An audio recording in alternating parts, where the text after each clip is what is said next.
విజయవాడలో యాచకుల సమస్యను దృష్టిలో ఉంచుకొని ఆంధ్రప్రదేశ్ ప్రభుత్వం ప్రత్యేక చర్యలు చేపట్టింది. రాష్ట్రంలో యాచకుల సంఖ్య రోజురోజుకు పెరుగుతున్న నేపథ్యంలో వారికి ఆశ్రయం, ఆహారం, ఆరోగ్య సేవలు అందించాలనే లక్ష్యంతో షెల్టర్ హోమ్స్ ను ఏర్పాటు చేస్తోంది.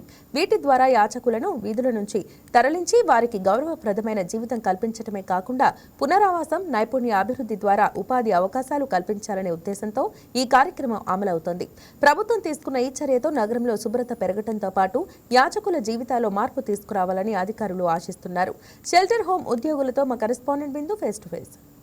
ఆంధ్రప్రదేశ్ రాష్ట్ర వ్యాప్తంగా రోజుకి ఆంధ్రప్రదేశ్లో ముఖ్యంగా యాచకులు పెరిగిపోతున్న నేపథ్యంలో గవర్నమెంట్ ఒక చక్కటి ఉపాయంతో అయితే వచ్చింది. యాచకులకు కూడా ముఖ్యంగా బెగ్గర్స్ ఎవరైతే ఉన్నారో ఆంధ్రప్రదేశ్ రాష్ట్ర వ్యాప్తంగా ముఖ్యంగా విజయవాడకు సంబంధించి షెల్టర్ హోమ్స్ అనేవి పెట్టడం జరిగింది. ఈ షెల్టర్ హోమ్స్తో ఎవరైతే రోడ్ల పక్కన ఉన్నవారు కానీ ఇళ్ల నుండి బయటకు వచ్చిన వాళ్ళు ఉపాధి కల్పించుకోకుండా, ఉపాధి లేకుండా, ఆశ్రయం లేకుండా ఉన్నవారు వారందరికీ సంబంధించి ఒక చక్కటి పరిహారాన్ని అయితే తీసుకొచ్చారు. షెల్టర్ హోమ్స్ని స్థాపించారు.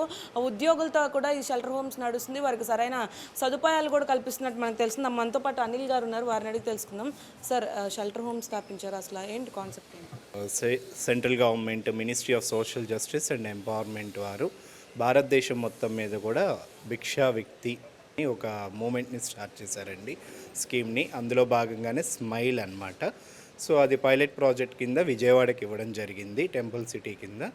ఆ రోజు నుంచి స్టార్ట్ చేసుకొని టిల్ ఈ రోజు దాకా కూడా 500 మంది బెగ్గర్స్ని రెస్క్యూ చేసి వాళ్ళకి రీహాబిలిటేషన్ అనేది ఇవ్వడం జరిగింది.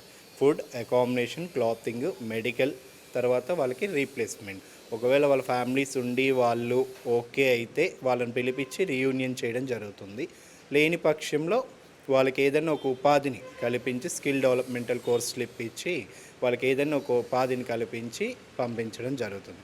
అయితే ప్రతి బ్యాచ్కి 50 మంది చొప్పున తీసుకుంటాము. ఈ 50 మంది కూడా 3 నెలల పాటు ఇక్కడే ఉంటారండి.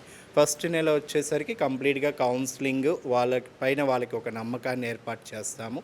రెండో నెల వచ్చేసరికి కంప్లీట్గా వాళ్ళల్లో ఉన్నటువంటి స్కిల్ని బయటికి తీసి దాని మీద ట్రైనింగ్స్ ఇవ్వడం జరుగుతుంది. మూడో నెల వచ్చేసరికి ఇక్కడ నుంచే వాళ్ళు ప్లేస్మెంట్కి వెళ్ళడం జరుగుతుంది, పనులకు వెళ్ళడం జరుగుతుంది. సో ఇది మాత్రమే గవర్నమెంట్ మనకి ఇచ్చినటువంటి స్కీము. దానికి అదనంగా మా NGO health care and social welfare society అన్నమాట. మా ఎన్జిఓ ఏం చేస్తుందంటే సంవత్సరం పాటు వీళ్ళని ఫాలోఅప్లో పెట్టుకుంటుంది. అంటే వీళ్ళు వెళ్తున్నారా లేదా పనికి, లేదా రిలాప్స్ అయ్యారా, అంటే మళ్ళీ బెగ్గింగ్కి ఏమైనా వెళ్తున్నారా అనేది మా యొక్క స్టాఫ్ వెళ్ళి ప్రతి నెల వాళ్ళతోటి కూర్చొని మాట్లాడి కౌన్సిలింగ్ ఇచ్చి వాళ్ళు ఎలా అభివృద్ధి చేసుకుంటున్నారు, వాళ్ళ సేవింగ్స్ ఎలా ఉన్నాయి, ఇవన్నీ కూడా ఫైండ్ అవుట్ చేయడం జరుగుతుంది. అంటే సార్, ఇట్లాంటి రీహాబిలిటేషన్ సెంటర్స్ కానీ ఇట్లాంటి షెల్టర్ హోమ్స్ పెట్టినప్పటికీ కూడా కొన్ని రోజులు ఉంటున్నారు, ఒక వారం లేదా నెల ఉండి మళ్ళీ వారు బెగ్గింగ్కి అలవాటు పడుతున్నారు. అంటే వారికి ఫస్ట్ నుండి అలవాటు అయి ఉంది కాబట్టి వారు ఖచ్చితంగా మళ్ళీ బెగ్గింగ్కి వెళ్ళిపోతున్న నేపథ్యం చాలా చాలా చోట్ల చూసాం మేము. దాని మీద ఏమంటారు? మేము లాస్ట్ 2023 నవంబర్ నెల మొత్తం కూడా సర్వే చేయడం జరిగింది. ఈ సర్వేలో మాకు ఇక్కడ విజయవాడ సిటీలోనే 1867 మంది ఐడెంటిఫై అయ్యారు. సో ఇప్పుడు ఒక 500 మందిని మేము రెస్క్యూ చేసినప్పటికీ కొత్త వాళ్ళు మళ్ళీ వస్తూనే ఉన్నారు. అంటే ఇది ఎలా ఉందంటే మరణం జననం ఎలా ఉంటాయో ఇట్లా కొత్త వాళ్ళు వస్తూనే ఉన్నారు, పాత వాళ్ళు రీప్లేస్మెంట్స్ అవుతూనే ఉన్నారు. కానీ ఇందులో మేము చూసింది ఏంటిది అంటే 3 రకాలు ఉన్నారండి బెగ్గింగ్లో. ట్రెడిషనల్ బెగ్గర్స్ ఉన్నారు, అంటే వీళ్ళ పూర్వీకుల నుంచి అడుక్కుంటున్నారు అనమాట. సో వాళ్ళ వృత్తిపరం అనమాట. సో వాళ్ళకి మనం ఎంత చెప్పినా ఏది చెప్పినా వాళ్ళు వినరు, అర్థం చేసుకోలేరు. అయినా కూడా మా ప్రయత్నాలు మేము చేస్తున్నాం. ఇక రెండోది వచ్చి సీజనల్ బెగ్గర్స్ అంటారు. ఈ సీజనల్ బెగ్గర్స్ ఏంటంటే ఇక్కడ ఏదైనా పని ఉంటే ఆ పని చేసుకుంటారు, లేని పక్షంలో ఏమవుతుందంటే వీళ్ళు బెగ్గింగ్ చేసుకుంటారు. వీళ్ళు కేవలం తాగడం కోసం, తినడం కోసం మాత్రమే అడుక్కుంటారు. ఇకపోతే ఒకేషనల్ బెగ్గర్స్ అని ఉన్నారు. వీళ్ళు ఏంటంటే ఎక్కడైనా జాతరలు, తర్వాత ఇక్కడ దుర్గమ్మ జాతర జరుగుతుంది, దసరా ఉత్సవాలు జరుగుతాయి, ఇవన్నీ జరుగుతుంటాయి కాబట్టి ఆ టైంలో మాత్రమే ఇక్కడికి వచ్చి అడుక్కొని వెళ్ళిపోతూ ఉంటారు. ఇది మా సర్వేలో తేలినటువంటి విషయం. పర్ డేకి వచ్చేసరికి వాళ్ళకి 1000 రూపాయలు, 1500 దొరుకుతున్నప్పుడు ఎవరు దాన్ని వదిలిపెట్టడానికి ఇష్టపడట్లే. అయినప్పటికీ మా స్టాఫ్ మేమందరం కూడా చాలా కష్టపడుతున్నాము. వాళ్ళని మౌల్డ్ చేసుకోవడానికి, తీసుకొచ్చి వాళ్ళని ఇక్కడ ఉంచడం కోసం చాలా కష్టపడుతున్నాము. అయితే ఈ యాచకుల్లో కూడా చూసుకుంటే మనకి రియల్ ఎవరు, అసలు వీళ్ళు ట్రూగా నిజంగా రోజు యాచకులైనా లేకపోతే వీళ్ళు నిజమైన వాళ్ళు కాదని ఎలా కనబడుతున్నారు మీరు? కొంతమంది తాగడం కోసం మాత్రమే అడుక్కుంటున్నారు. సో అటువంటి వాళ్ళకి ఏంటంటే మేము ప్రతి నెల ఈ 3 నెలలు ప్రాసెస్ అయిపోయిన తర్వాత ఫస్ట్ మంత్ కంప్లీట్గా ఫీల్డ్లోనే ఉంటామన్నమాట. ఆ ఫీల్డ్లో ఉన్నప్పుడు మాకు ఒక ఫార్మెట్ ఉంది. ఆ ఫార్మేట్లో ఉన్న క్వశ్చన్స్ అన్నీ తీసుకున్నప్పుడు వాళ్ళని తెలియకుండా వాళ్ళని స్కాన్ చేస్తున్నాం అనమాట. వాళ్ళ బర్త్ నుంచి వాళ్ళ ఫ్యామిలీ గురించి, వాళ్ళ ఎడ్యుకేషన్ గురించి, అన్నిటి గురించి ఫినాన్షియల్ క్రైసిస్ వల్ల, ఫ్యామిలీ డిస్ట్రిబ్యూట్స్ వల్ల.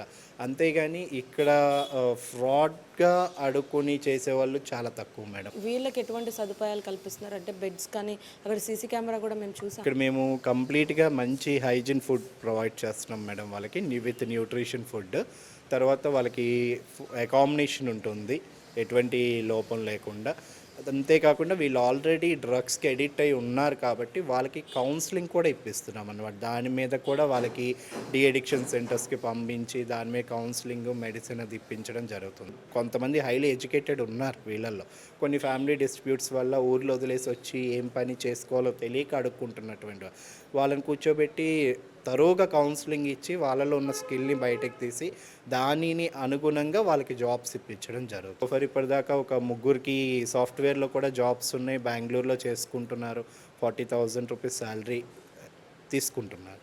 చూసారు కదా ఎంత ఉపయోగకరమైన పని వీరు చేపడుతున్నారు. అది మనకి కళ్ళ ముందే కనిపిస్తుందని చెప్పుకోవచ్చు. ఎవరైతే యాచకులు ఉన్నారో వారందరినీ తీసుకొస్తున్నారు. ఇంకా విజయవాడ వ్యాప్తంగా చూసుకుంటే దాదాపు ఇక్కడ 500 మంది పైనే వీళ్ళు సేవ్ చేసిన నేపథ్యం కూడా కనిపిస్తుందని అంటున్నారు. అయితే వారికి సంబంధించి సేవ్ చేయడమే కాకుండా వాళ్ళకి ఒక మంచి షెల్టర్ ఇచ్చి న్యూట్రియన్స్ ఫుడ్తో ఉండే ఒక మంచి భోజనం కూడా పెడుతున్నారు. అదేవిధంగా ఇక్కడ ఈ షెల్టర్ హోమ్స్ ద్వారా వీరు సేవ్ అయ్యి వచ్చిన వాళ్ళు, అదేవిధంగా వీరు రోజు పొద్దున్న నుంచి సాయంత్రం వరకు బెగ్గర్స్ని ఐడెంటిఫై చేస్తూ ఉంటారు. ఎక్కడెక్కడ యాచకులు ఉన్నారో ఐడెంటిఫై చేసి వారిలో 3 కేటగిరీస్ ఉంటాయని చెప్తున్నారు. ఆ 3 కేటగిరీస్లో కూడా ఎవరైతే ఏ కేటగిరీకి సంబంధించిన వాళ్ళు కూడా విడివిడిగా అవగాహన కల్పించుకొని వారిని మళ్ళీ క్యూర్ చేయడానికి అయితే ట్రై చేస్తూ ఉంటున్నారు. ఇక్కడ మనకి తెలుసుకుంటే ఇక్కడ సీసీ కెమెరా పర్యవేక్షణ కూడా ఉందని చెప్పుకోవచ్చు.